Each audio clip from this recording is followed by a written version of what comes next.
नमस्कार CSK news में आप सभी दोस्तों का एक बार फिर से बहुत बहुत स्वागत है। दोस्तों आज हो गया है 30 जून, जो फटाफट बड़ी खबर निकल कर एक एक करके जाने की। दरअसल देश भर में संक्रमितों के आंकड़े के लाइव स्टेटस के बारे में आपको बताएंगे। इस बीच बड़ी खबर, एलएसी पर चीन की सारी हेकड़ी होगी दूर। जी हाँ, ड्रैगन के खिलाफ सैन्य कार्रवाई की तैयारी हुई है तेज, पूरी प्लानिंग हो चुकी है। आज प्रधानमंत्री मोदी 4 बजे करेंगे राष्ट्र को नाम संबोधित, इसके बारे में भी आपको बताएंगे। इस बीच आपको बता दें कि पीओके में स्कूल एयरबेस पर दिखे चीनी फाइटर एयरक्राफ्ट। जी आपको बता दें कि भारत के खिलाफ बड़ी साजिश की आशंका चीन और पाकिस्तान कर रहे हैं, इसके बारे में आपको बताएंगे। इस बीच अनलॉक 2 गाइडलाइंस जारी कर दी गई है, बढ़ गई है स्कूल जिम समेत कई बड़ी पाबंदियां। जी हाँ, इनके बारे में आपको बताएंगे। इस बीच नेपाल भारत विरोधी पर अकेले पड़े ओली, जी हाँ अपने घर में ही घिर गए हैं पूरी तरीके से। आपको बता दें कि अब कभी भी गिर सकती है ओली की सरकार। जी हाँ, प्रधानमंत्री नहीं रह सकते हैं। इस बीच आपको बता दें कि CAA प्रदर्शन को लेकर भी कुछ एक खबर निकल के आई है। इस बीच सबसे बड़ी जो खबर निकल के आ रही है, आपको बता दें कि चीन पर जबरदस्त स्ट्राइक हुई है। 59 चीनी ऐप को पूर्णतः प्रतिबंधित कर दिया गया है भारत में, इसके बारे में भी आपको बताएंगे। तो सब कुछ खबरें एक करके जाने के, लेकिन उससे पहले एक छोटा सा निवेदन, अगर आपने चैनल को अब तक सब्सक्राइब नहीं किया तो प्लीज़ सब्सक्राइब की लाल बटन दबाकर चैनल को सब्सक्राइब करें। और अगर आप भी मानते हैं कि पीएम मोदी के नेतृत्व में देश न केवल कोरोना को हराएगा बल्कि देश के दुश्मनों को भी हराएगा, तो इस वीडियो को दिल से लाइक करके अपना समर्थन दर्ज के। दरअसल पहली बड़ी खबर निकल के आ रही है, आपको बता दें देश भर में संक्रमितों का आंकड़ा 5,67,000 को हुआ पार। जी हाँ, आपको बता दें कि 5,67,536 केसेस टोटल हो चुके हैं। पिछले 24 घंटे में 18,339 कन्फर्म केसेज आए हैं। अगर मृतकों की संख्या की बात करें तो 16,904 कन्फर्म केसेज मृतकों की हो गए हैं। अगर हम बात करें, अच्छी खबर यह है कि रिकवर होने वालों की संख्या 13,000 पिछले 24 घंटे में आए हैं। टोटल 3,35,000 लोग रिकवर भी हो गए हैं। जी हाँ, महाराष्ट्र की बात करें तो पिछले 24 घंटे में 5257 मामले सामने आए हैं, तो टोटल 1,70,000 के करीब आंकड़े हो गए हैं। तमिलनाडु में कल 3949 मामले सामने आए, तो टोटल 8600 के आंकड़े हो गए हैं। दिल्ली में कल 2084 आंकड़े आए हैं, तो टोटल 8500 के आंकड़े पार कर गए। गुजरात में 626 मामले सामने आए, तो 32,000 के आंकड़े पार कर गए। जबकि यूपी में 681 मामले कल सामने आए, तो टोटल 22,000 के आंकड़े पार कर गए हैं। पश्चिम बंगाल में 624 मामले सामने आए, तो 17,907 के मामले हो चुके हैं। इस बीच राजस्थान में 390 मामले सामने आए, तो 17,600 के आंकड़े हो गए हैं। तेलंगाना में 575 मामले सामने आए हैं, तो 15,394 हो गए हैं। इस बीच अगर बात करें हम कर्नाटका में, तो 14,000 टोटल हो चुके, 14,295। हरियाणा की बात करें तो 381 मामले सामने आए हैं, तो अपलोड 14,210 के कंफर्म हो चुके हैं। आंध्र प्रदेश की बात करें तो 393 मामले सामने आए हैं, 793, तो टोटल 13,000 के आंकड़े पार कर गए हैं। मध्य प्रदेश में 184 मामले सामने आए हैं। तो इस बीच अगर बात करें हम, मध्य प्रदेश में टोटल 13,370 के करीब मामले हो चुके हैं।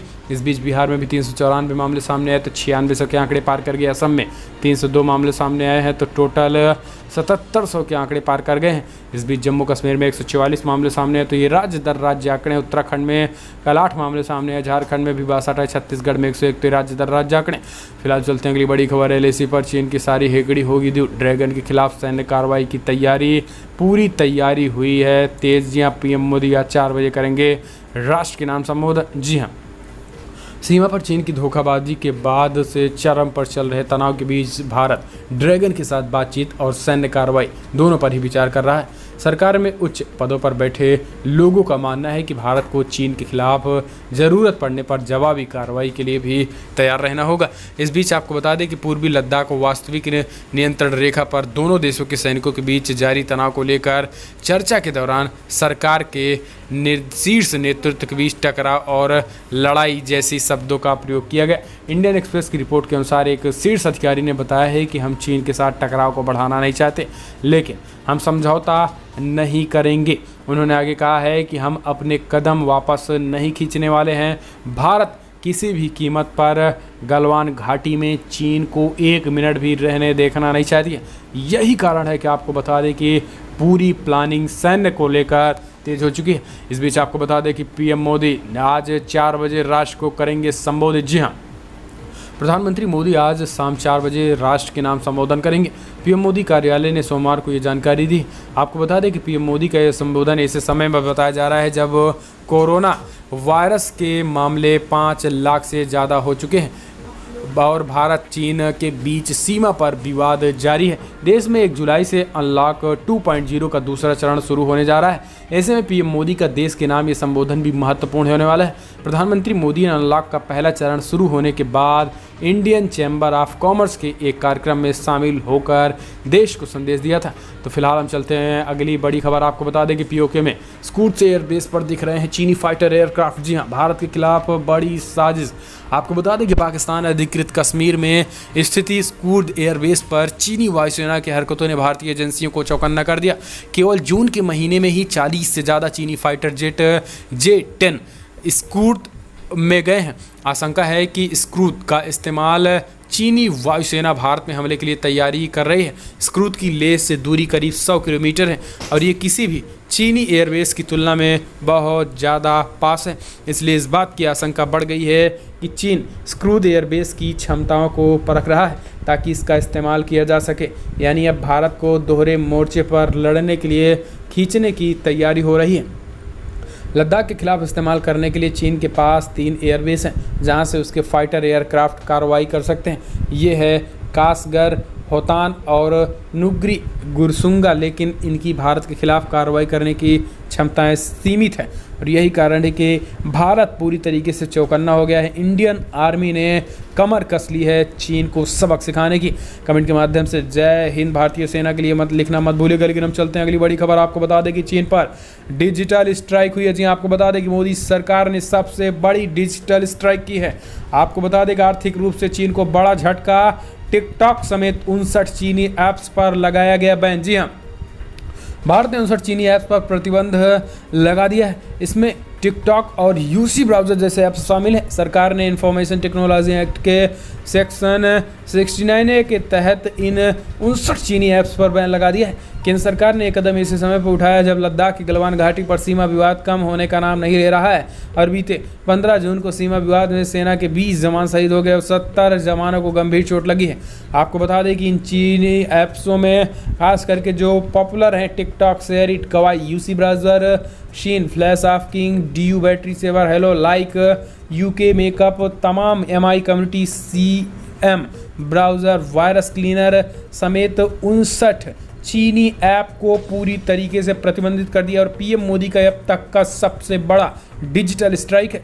हम चलते हैं अगली बड़ी खबर। अनलॉक 2.0 की गाइडलाइन जारी, बढ़ गई है छूट। जिम, स्कूल समेत इन सब चीज़ों पे रहेगी पाबंदी। जी हाँ, केंद्रीय गृह मंत्रालय ने अनलॉक 2.0 की गाइडलाइन जारी कर दी है। अनलॉक 2.0 जुलाई 2020 से शुरू हो रहा है। इसके 1 जुलाई 2020 से शुरू हो रहा है। इस बीच आपको बता दें जिसमें सरकार ने पहले से प्रतिबंधित गतिविधियों और कंटेनमेंट जोन में जारी प्रतिबंधों को छोड़कर सभी तरह की गतिविधियों को मंजूरी दे दी है।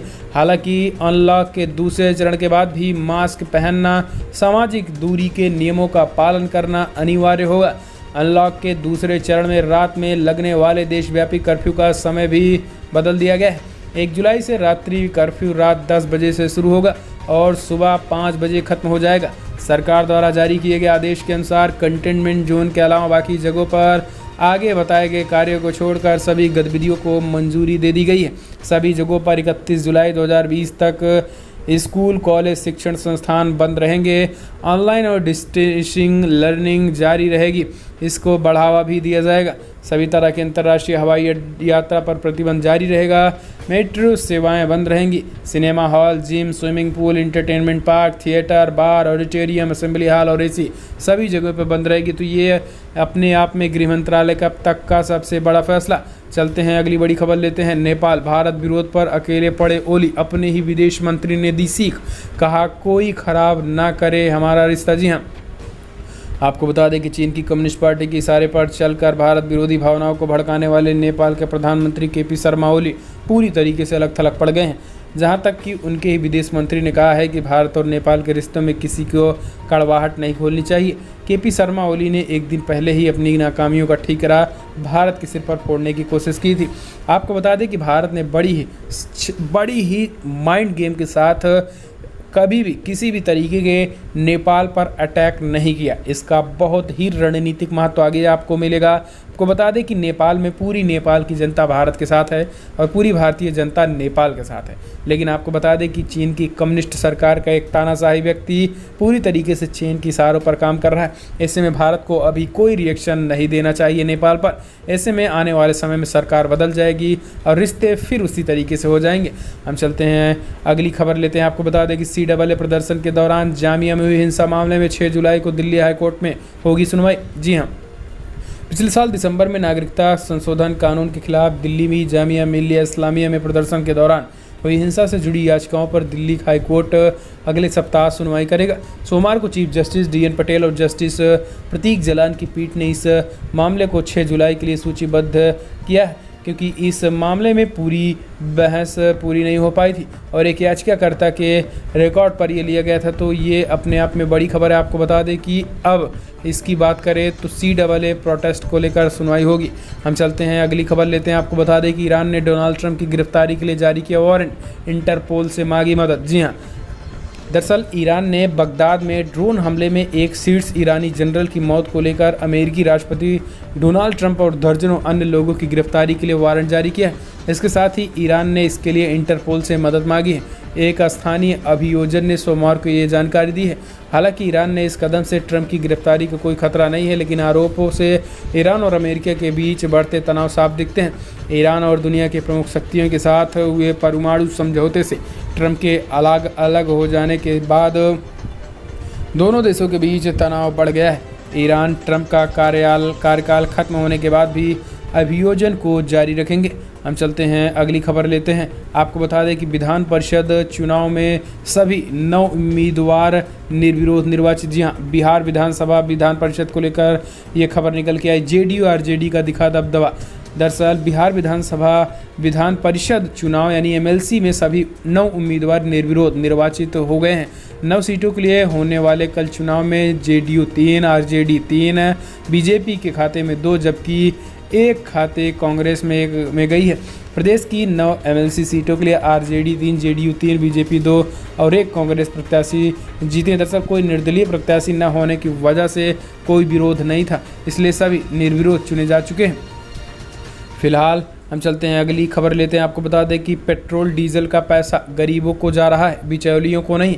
इससे रक्षा तंत्र मजबूत किया जा रहा है। धर्मेंद्र प्रधान का बड़ा ऐलान। जी हाँ, आपको बता दें कि कांग्रेस के अंतरिम प्रमुख सोनिया गांधी द्वारा पेट्रोल डीजल के दाम कम करने की मांग करने और राहुल गांधी द्वारा सरकार पर तेलों से मुनाफाखोरी करने के आरोप पर अब पेट्रोलियम मंत्री धर्मेंद्र प्रधान ने कांग्रेस पार्टी पर पलटवार किया। उन्होंने कहा है कि देश की अर्थव्यवस्था पूरी तरीके से डगमगाई हुई है इस कोरोना संकट के काल में। इस वजह से गरीब लोगों को मुनाफा हो सके। इस कोरोना संकट काल में जिस तरीके से बड़े पैमाने पर मजदूरों को दिक्कतें हो रही हैं, उनकी दिक्कतों को दूर किया जा सके, इसलिए थोड़े बहुत पेट्रोल डीजल पे दाम बढ़ाए गए हैं। ये भारत सरकार हम स्वीकार करते हैं, लेकिन इसमें कोई डंके पीटने की ज़रूरत नहीं है, क्योंकि ये सारा पैसा गरीबों के ही खाते में जा रहा है। ये हम किसी भी तरीके से घोटाले करके हम स्विस बैंक के जरिए विदेशों में ये पैसा नहीं जाने वाला है, ये हमारे काम नहीं आने वाला है। ये सब घूम घुमा कर गरीबों के पास ही जाएगा। इसके साथ ही हम रक्षा तंत्र को भारत मजबूत कर रहा है। जिस तरीके से चीन के बीच टकराहट के बीच इन सारे पैसों को रक्षा तंत्र में खर्च किया जाएगा, लेकिन कांग्रेस पार्टी को इन सब चीज़ों से नहीं मतलब, वो तो बस राजनीति करने में लगी है। हम चलते हैं अगली खबर लेते हैं। आपको बता दें मंत्रिमंडल विस्तार पर फंस रहा है पेच। दरअसल नरोत्तम मिश्रा अचानक दिल्ली गए, सिंधिया से मिले शिवराज। यहाँ मध्य प्रदेश से बड़ी खबर निकल के आ रही है। आपको बता दें कि मध्य प्रदेश के बहुप्रतीक्षित शिवराज मंत्रिमंडल विस्तार पर पेच फंसता नजर आ रहा है। दिल्ली में CM शिवराज की मौजूदगी में मंत्रिमंडल विस्तार के मंथन के बीच अब प्रदेश के गृह मंत्री नरोत्तम मिश्रा अचानक दिल्ली पहुंच गए। दिल्ली ग्वालियर में थे और वहां से उन्हें भोपाल आना था। उनके भोपाल में कई कार्यक्रम तय थे, लेकिन उन्हें अचानक दिल्ली में बुलावा आया था। वो ग्वालियर से सीधे दिल्ली पहुंच गए।